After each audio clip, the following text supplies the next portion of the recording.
Monday, January 9th, 1659, or 60. For these 2 or 3 days I've been much troubled with thoughts how to get money to pay them that I've borrowed money of, by reason of my money being in my uncle's hands. I rose early this morning and looked over and corrected my brother John's speech which he is to make at the next apposition, and after that I went towards my office, and in my way went with W. Simmons, Mudderman, and Jack Price, and went with them to Harper's, and in many sorts of talk I stayed till 2 of the clock in the afternoon.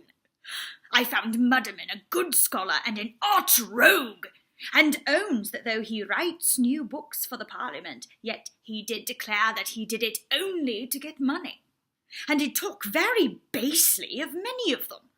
Among other things, W. Simmons told me how his uncle Scobell was on Saturday last called to the bar for entering in the journal of the House for the year 1653 these words: "This day His Excellence the Lord General Cromwell dissolved this House," which words the Parliament voted a forgery, and demanded of him how they came to be entered.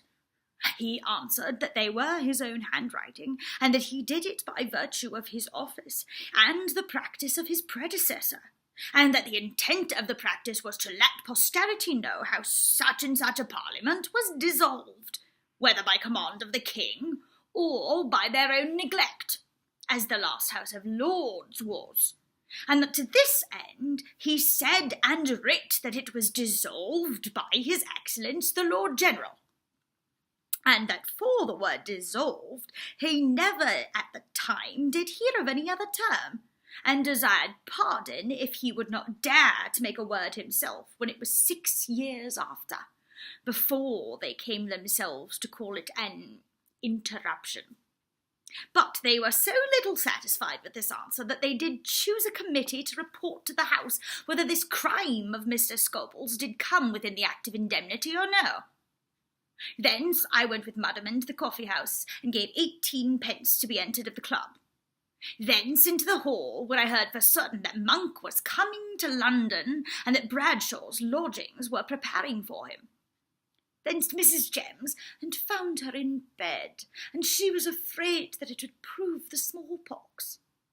Thence back to Westminster Hall, where I heard how Sir Henry Vane was this day voted out of the House, and to sit no more there, and that he would retire himself to his house at Raby, and also all the rest of the 9 officers that had their commissions formerly taken away from them were commanded to their farthest houses from London during the pleasure of the Parliament.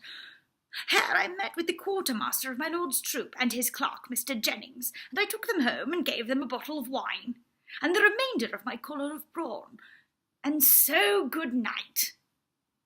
After that came in Mr. Hawley, who told me that I was missed this day at my office, and that tomorrow I must pay all the money that I have, at which I was put to great loss how I would get money to make up my cash, and so went to bed in great trouble.